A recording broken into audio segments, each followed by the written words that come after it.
Why is the war between Israel, Iran, and US so important?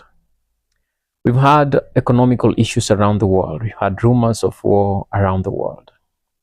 And some of the greatest rumors of war we've had that are almost becoming, that is from China and Taiwan.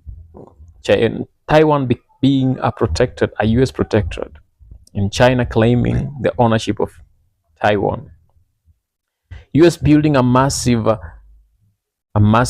army presence in Taiwan. China provoking Taiwan with live ammunition drills around Taiwan. Blockading Taiwan in a way that they are sending a message that we are prepared to come. Remember, China is a country that one of the powerhouse within superpowers in the world.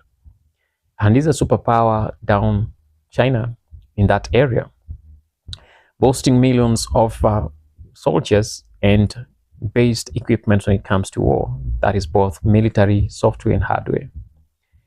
Unlike anything else that Taiwan has, but the presence of the US Air Force, Navy, and Army in Taiwan poses a great danger to China. China cannot just go in and pick whatever they want to pick and claim whatever they want to claim without going through the US. So the US stands in there to say, if you want to touch Taiwan, you must go through me.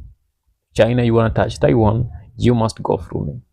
And that sends a message to Xi Jinping.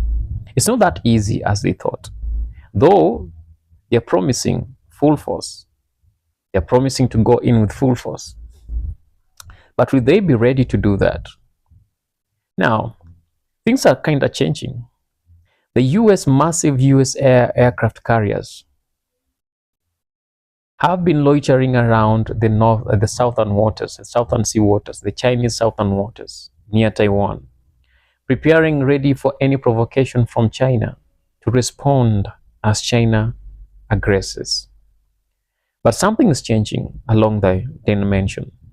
Now, with the US focus on Iran, we've seen some of those mighty water or floating airfields rushing onto the Mediterranean Sea, from the Chinese waters to the Mediterranean Sea. Doesn't mean that there are no more aircraft carriers within that area. They are, but the mighty ones are rushing onto where it's hotter now. Let me ask a question. Has Iran, or is Iran playing a proxy for most of these countries, especially China? Is Iran playing a proxy for most of these countries, especially China? I don't want to talk about Russia, because the case of Russia is different. Russia boasted of the great military software, hardware, and a lot of many millions of military men and women in uniform who can conquer any nation as they wish. Let's not talk about her military, her nuclear prowess that she boasts of. Put the nuclear prowess aside, and let's talk about the conventional military prowess that Russia has boasted. It was feared, and it was feared most before she started that war with Ukraine. Russia entered in Ukraine, an all-out war, ready to sweep, ready to destroy, ready to take over Kyiv, ready to imprison maybe Zelensky, the president of Ukraine. But things did not turn out as they expected, because they expected it to be a very easy job. 1 day, 2 days, and 3 days they're done. But that war has turned into years and years, and up to now is still fighting. Has Russia won anything? Oftenly, but they oftenly lose. As we speak now in 2026, January, Russia has lost much. Not just military hardware, that is tankers, planes, wherever. But they have lost even human power or human resources. Most soldiers have died under the Ukrainian soil. Most soldiers have died under the Ukrainian projectiles. Most Russian soldiers have died under the Ukrainian drones. The Ukrainian killer zones, they go in, they don't come back. If they manage to come back, they have a story to tell, and they never go back to the front line again, because they must be amputated, because there's something wrong with them. That has made many other superpower nations not really take Russia serious with their threats about whatever they're having, because now they've been tested on the battlefield. They are not as per what they will proclaim they have. On the battlefield, they are really lacking a lot. And that one sends a message to other great nations, superpowers. The failure of Russia on the field sends more message and a better informed message to the people, to other superpowers, to prepare themselves better and have better weapons. Let me say, that was a place where most of these weapons were being tested. The air defense systems, both Russian, yes, Chinese, yes, and Iranian. This is where most of these drones were being tested. This is where most of these projectiles were tested. The ability of these projectiles to work, the ability of these projectiles to be stopped, the ability of these drones to work and to be stopped. All in all, that has not been a success in Ukraine, because Ukraine, with the help of the US, with the help of France, with the help of UK, with the help of, I don't know if Israel has, but I don't want to talk about that.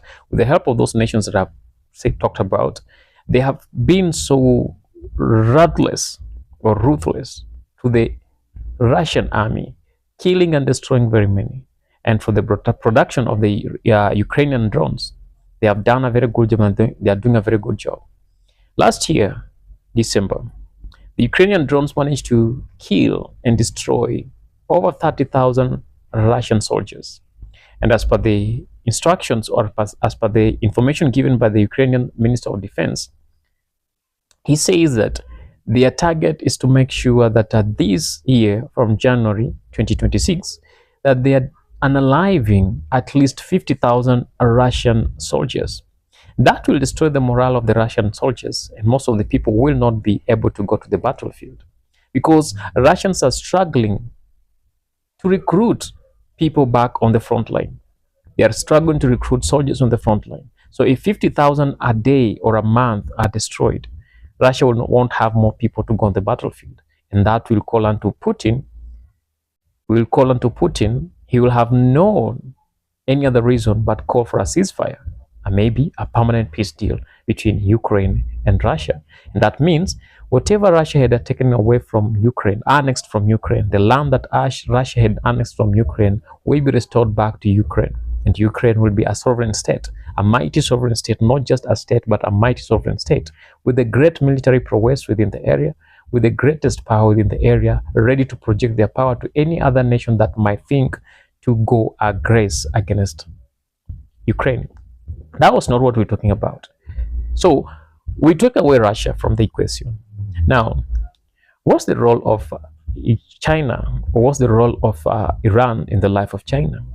Iran has a lot of natural minerals, natural resources. That is minerals, that is oil, that is natural gas, and all these things.